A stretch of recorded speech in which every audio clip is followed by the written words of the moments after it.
හෙළ යුගයේ අසහාය ගායන ශිල්පිනී නන්දා මාලිනී මහත්මිය ඊයේ දිනේදී අභාව ප්‍රාප්ත වූවා.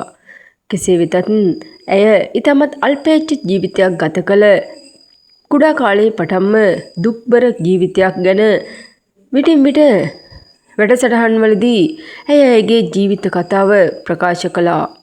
ඉතින් ඇත්තටම ඇයගේ ජීවිත කතාව අහන ඕනෑම කෙනෙකුට ඇසට කඳුලක් උනන ජීවිත කතාවක් තමයි ඇයට තිබෙන්නේ.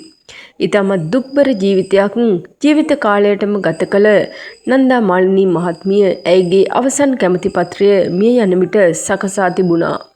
ඉතින් ඒ අනුව ඇයගේ අවසන් කැමැති පත්‍රයට අනුව ඇයගේ අවසන් කටයුතු සිදු කරන බව මහාචාර්ය සුනිල් ආරියරත්න මහතා ප්‍රකාශ කළා.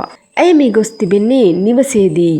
කෙසේ වෙතත් ඇය අවසන් කැමැති පත්‍රයේ සඳහන් කර තිබෙන්නේ ඇයගේ දේහය නිවසෙන් පිටතට රැගෙන නොයන ලෙසයි. ඒ අනුව ඇයගේ දේහය දින දෙකක් නිවසේ පැවැත්වී අවසන් කටයුතු හෙට දිනේදී සිදු කිරීමට පවුලේ ඥාතීන් කටයුතු කරනු ඇති කියලා තමයි මහාචාර්ය සුනිල් ආරියරත්න මහතා ප්‍රකාශ කරන්නේ. ඒ අනුව කිසිදු උත්සව රාජ්‍ය ගෞරව නොමැතිව ඇයගේ දේහය හෙට දිනේදී බොරැල්ල කණත්තේදී අවසන් කටයුතු සිදු කරනු ඇති.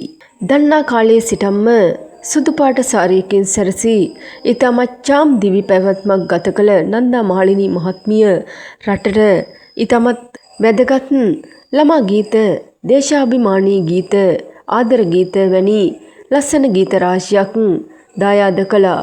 ඉතින් ඇත්තටම හෙළ යුගයේ ගීත කෝකිලාවිය ලෙසත් ඇය හඳුන්වන්න පුළුවන්. ඇයගේ වියෝව සංගීත ශාස්ත්‍රයට වගේම අපේ රටටත් ඉතාමත් ලොකු පාඩුවක් වනු නොඅනුමානයි. නන්දා මාලිනී මහත්මියට නිවන් සුව ලැබේවා කියලා අපි හැමෝම ප්‍රාර්ථනා කරමු. රටේ ලෝකයේ සිදුවන මේ වගේ අලුත් තොරතුරු දැනගන්න අපේ නාලිකාව සබ්ස්ක්‍රයිබ් කරලා තියාගන්න.